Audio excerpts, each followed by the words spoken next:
Izzy Rossi stared at Cameron Vance, her hand pressed against the small curve of her belly. The apartment they once shared felt impossibly tiny, crowded with memories of laughter, late-night talks, and promises. Tears blurred her vision, but she held them back, trying to steady the tremor in her voice. "Cameron, I'm pregnant," she said softly, almost afraid to break the silence. He looked up from his laptop, his dark eyes cold and unreadable. A strange tension lingered between them, thicker than the air in the room. "Izzy," he began, voice measured, "I need you to understand something." Her heart lurched. "What?" "I need you to understand that this is happening now. A life is growing inside me, Cameron. Our life."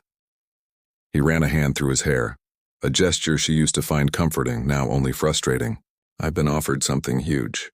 Connect, Flo. This could change everything for us, for me. I can't say no. And the baby, me? Are we less important than your empire?" Her voice cracked, but she refused to let it dissolve into tears. She couldn't. Not yet. He took a step closer, attempting to reach for her hands. She jerked back instinctively. "Money can provide stability," he argued. "I'll send it. I'll be back when it matters." She shook her head, the weight of betrayal pressing down. "I don't want your money. I want you, now.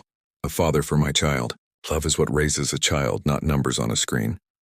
Their gazes locked, heavy with memories and unspoken longing. He wanted to comfort her, to pull her into a familiar embrace, but he couldn't. The opportunity, the ambition, it pulled him in the opposite direction. That night they slept apart, two bodies in one bed but worlds away. Izzy's hand rested on her belly, tracing the outline of the twins growing inside her. She whispered apologies, promises, and dreams to them. Soft words meant only for their ears. The silence was intimate, a bittersweet reminder of love now tinged with betrayal. The next morning she returned from her doctor's appointment to find a check on the table. Its sum staggering, accompanied by a neatly folded note. "I'll return when I've built something worthy of you. I love you, see?" She tore the check into small pieces, letting them fall to the floor like fragments of her shattered trust. "We don't need him," she whispered, hands trembling as she pressed them to her belly. "We'll make it. We always do." In the weeks that followed, Izzy found a small apartment in a quiet town far from Seattle. Each day was a battle against exhaustion, fear, and loneliness. But she discovered a fierce resilience she hadn't known she possessed. She worked odd jobs, saved every penny, and slowly prepared for the arrival of her children. Every kick, every flutter from within reminded her why she had to survive. She would do it alone if she had to. And as the horizon of her new life stretched out before her, Izzy made a silent vow. No empire, no ambition could ever replace the love she would give her children. The night settled over the town, carrying with it both her sorrow and her determination as she whispered to the twins once more, "We'll be all right, I promise. If you want, I can continue with part 2 next, keeping the intimate, emotional, and subtle romantic elements while showing her struggle as a single mother and Cameron's distant ambition. Do you want me to continue with months past and Seattle became a memory, a city filled with what-ifs?" Izzy settled into her modest apartment, the sunlight spilling through the windows and painting the walls gold. She named the twins Clara and Summer, feeling their small movements and imagining the tiny hands and feet she would soon cradle. Every flutter reminded her that she was not alone, that love, even in absence, could survive. Work became her lifeline. She took on freelance editing and small translation projects, the hours long and the pay modest, but they kept the lights on and her mind occupied. At night, she would sit cross-legged on the worn carpet, her back aching, cradling her belly and whispering stories to the girls. "One day you'll run your own worlds," she murmured softly. "But for now, grow strong and healthy. Mama is here." In those quiet moments, the memory of Cameron haunted her. She did not hate him. Too much love lingered in her veins, but the sting of betrayal was sharp. He had chosen ambition over love, and she had learned the cost firsthand. Every touch, every glance from strangers reminded her of the intimacy she had lost. Meanwhile, Cameron thrived in California. Connect Flow became a sensation, and he moved into a sleek penthouse overlooking the ocean. Magazine covers, award dinners, and endless meetings filled his days. Yet despite the glamour, an emptiness shadowed every success. Photos of couples and children would catch his eye, and in those moments he felt a pang he could not ignore. He would call Izzy occasionally, his voice distant and polished. But the calls became rarer as the months slipped into a year. One day, he found her unresponsive on the other end, frustration mixed with a strange guilt. He assumed she had moved on, That his absence had become permanent, little did he know. She had been fighting for life itself, carrying twins who would require every ounce of strength she possessed. When the day finally arrived for the girl's birth, Izzy faced both joy and tragedy. Hours of labor ended with Clara's strong cry, her tiny hand curling around Izzy's finger. Summer, however, was not as fortunate. The nurse's solemn face told the story before words could. Summer's small body, fragile and cold, left Izzy's arms with only a whisper of a life that could have been. She wept silently, tracing the curve of Summer's cheek and whispering, "I will tell Clara about you, my brave one." As Izzy packed her daughter's first clothes and set up a tiny nursery in her new apartment, she realized the depth of her resilience. She was alone yet not lonely. She had the twins' laughter, their tiny movements, and a fierce determination that grew with every day. The world outside her window, bustling with people who had no idea of her struggle, became a backdrop to her quiet victory. And far away, Cameron stared at a photo of a woman he once loved clutching a pair of babies he never saw. He could not yet understand the cost of his choices. He thought of wealth, success, and accolades, but not the one world he had abandoned, the one he could never buy back with money. In the solitude of their separate lives, both Izzy and Cameron were changed. One had learned to survive with love as her anchor, the other to succeed with ambition as his compass.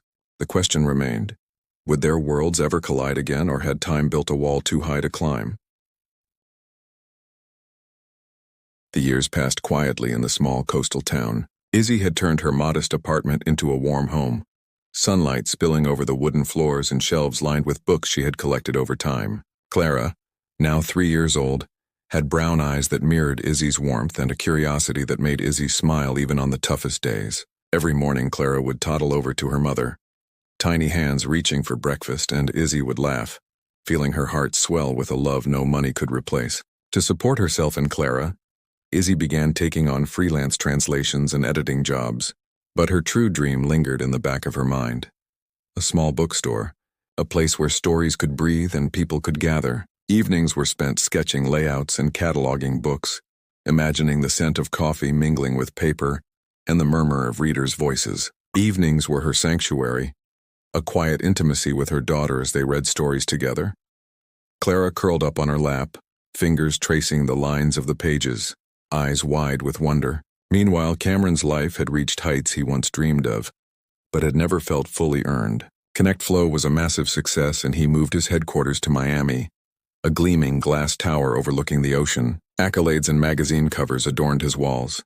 Yet something gnawed at him in the quiet moments between meetings. He would catch glimpses of fathers with their children, laughing and holding them close, and a hollow ache would pierce his chest. He still thought of Izzy, of the life he had abandoned, but ambition had always been his shield. He told himself that wealth would eventually make up for absence, that success could somehow justify the choices he made. Yet deep down he could not escape the haunting thought. What if she had given birth to his children without him? In Fort Haza, Izzy finally found a space for her bookstore, a small but charming shop with sunlight streaming through tall windows. She named it Pages of the Heart, a testament to love's endurance. The grand opening was modest but filled with warmth. Locals wandered through the aisles, and Clara, now slightly taller and full of mischief, helped her mother arrange books in the children's section. Izzy watched her daughter's excitement and felt a bittersweet pang. Clara had no memory of her father, yet she embodied everything Cameron had left behind. One rainy afternoon, as Izzy was shelving new arrivals, a purple-hued girl appeared in the doorway. Izzy blinked, surprised, and smiled. "You're a little early for the reading," she said. The girl's eyes sparkled with curiosity as she wandered inside, touching the spines of books reverently. Clara ran over, laughing, holding out her small hand. The purple girl gently took it, and Izzy felt a strange comfort, as if the world had allowed a moment of magic in their lives. Far away in Miami, Cameron received an article in his inbox, 10 most charming independent bookstores in Brazil. His eyes caught a familiar name, Pages of the Heart. The accompanying photo showed a woman arranging books, a small child at her side. His heart lurched. It was Izzy. And the child, his daughter. He stared at the screen, the magnitude of his absence crashing into him. The empire he had built suddenly seemed hollow, and a decade of lost moments pressed down on his chest. He realized with a painful clarity that wealth and success could never replace the intimacy, the love, the everyday joys he had abandoned. The question now was no longer about ambition, it was about redemption. Could he step into a world he had left behind, or had time built walls too high to climb? Cameron landed in Fort Haza late in the afternoon. The streets glistened from a recent rain, reflecting the warm golden light that made everything seem alive and vibrant. He rented a small apartment nearby, determined not to announce his presence before he understood how to approach Izzy and Clara. For the first time in years, he felt small. No towering skyscrapers, no accolades, just the raw weight of his absence pressing on his chest. He approached pages of the heart slowly, his heart hammering. The familiar scent of books, warm and comforting, hit him before he saw the woman. Izzy was arranging a display near the children's section, her movements graceful and deliberate. Clara, now around 6, knelt nearby, stacking small books and whispering to herself, the faintest smile on her face. Cameron's chest tightened. He had missed so much. First words, first steps, the laughter and tears that made a father's presence indispensable. Izzy looked up suddenly, sensing someone near. Her eyes widened slightly, but she quickly composed herself, a protective wall rising around her heart. "Can I help you?" she asked, her voice steady, calm, yet carrying a subtle tension that made Cameron ache with regret. "Izzy, it's me," he said softly, almost afraid that his own voice might betray him. She froze, her hands gripping the edge of the shelf. Recognition flickered in her eyes, but it was laced with caution, with the memory of betrayal. "Cameron," she whispered, the single word heavy with years of hurt and resilience. Clara looked up, her brown eyes wide and curious. "Mom, who's that?" she asked innocently. Izzy hesitated, crouching to Clara's level. "Just a friend, darling. Come help me finish these books," she said, gently steering her daughter away. Cameron watched them, the rhythm of their lives so natural, so complete, and realized the depth of what he had lost. He stepped closer, his voice quiet and careful. I know I don't have the right, and I can't undo the past, but I want to be here, for you and for her." He gestured toward Clara. Izzy's eyes narrowed, hurt and anger mingling with the faintest trace of old affection. "You left Cameron. You chose your career over us, over her. Do you understand what that did to me?" His throat tightened. "Every day, not a day went by that I didn't think of you, of her. I thought wealth could fix it, that I could build a future worthy of your trust. But I see now that nothing replaces presence, nothing replaces love." Izzy studied him, the bookstore silent around them. Clara, curious again, stepped closer to Izzy, sensing the tension. Cameron knelt slightly, speaking gently to Clara. "Hi, I'm Cameron. I know we've never met properly, but I hope to get to know you." Clara tilted her head, unsure, and Izzy instinctively placed a protective hand on her daughter's shoulder. Yet she didn't pull her away. The moment was fragile, balanced between forgiveness and old wounds. The afternoon waned, and the sun cast long shadows across the wooden floors. Cameron watched Izzy interact with Clara, with the few customers lingering in the store, and he realized something he had long ignored. Love, trust, and time could not be bought. They had to be earned. "I'll do whatever it takes," Cameron whispered, mostly to himself, "to make this right, to be part of your life, to be part of hers." Izzy remained silent, her gaze softening just slightly, though the hurt was still fresh. The road ahead would not be easy. But for the first time in a decade, Cameron knew what mattered most. The next morning, Cameron returned to Pages of the Heart, carrying a small bouquet of wildflowers he had picked along the coast. He hesitated at the door, then stepped inside. Izzy was there, arranging new arrivals, her purple scarf catching the morning light. Clara sat nearby, drawing in a notebook, her small fingers smudged with pencil. "Good morning," Cameron said softly. Izzy glanced up, her eyes wary but curious. "I brought something," he added, holding out the flowers. "Frida, you and Clara, as a start." She studied him, her lips pressed tightly together. For a moment, the weight of years seemed suspended. Finally, she took a small step forward, accepting the gesture with the faintest nod. Clara's eyes lit up. "They're pretty, Mom. Can we put them in a vase?" Izzy smiled faintly, placing the flowers in a jar. Cameron watched the little rituals of her life, the way she moved, how Clara's laughter echoed softly, and felt the sharp ache of lost time. "Cameron," Izzy said finally, her voice steady but soft, "if you want to be here, you have to understand. It won't be easy. She'll ask questions. She'll need time. And so will I." He nodded, swallowing hard. "I understand. I'm not here to make excuses or fix the past. I'm here to be present, if you'll let me, to start small to earn trust." The afternoon passed slowly. Cameron helped Clara set up a reading corner, showing her how to arrange the books by color and size. Izzy watched quietly, Her arms crossed, a mixture of caution and curiosity on her face. For the first time, she allowed him small glimpses into her life, seeing the care and patience he showed with her daughter. As evening approached, the three of them sat in the small reading nook, surrounded by books and the warm glow of lamps. Clara leaned against Cameron, whispering about the story she had just read. Izzy's eyes softened, the tension easing slightly. "You're different than I remembered," she said quietly, almost to herself. "I hope to be better than I was," Cameron replied, his voice low but sincere. "For both of you." The words hung in the air, heavy with promise and regret. He had no right to demand forgiveness, but he could choose to show up day by day for the daughter he had abandoned and the woman he had loved. Clara yawned, resting her head on Izzy's shoulder. Cameron gently kissed the top of her head, a silent vow to be there, to never leave again. Izzy placed her hand on his briefly, a tentative gesture of trust.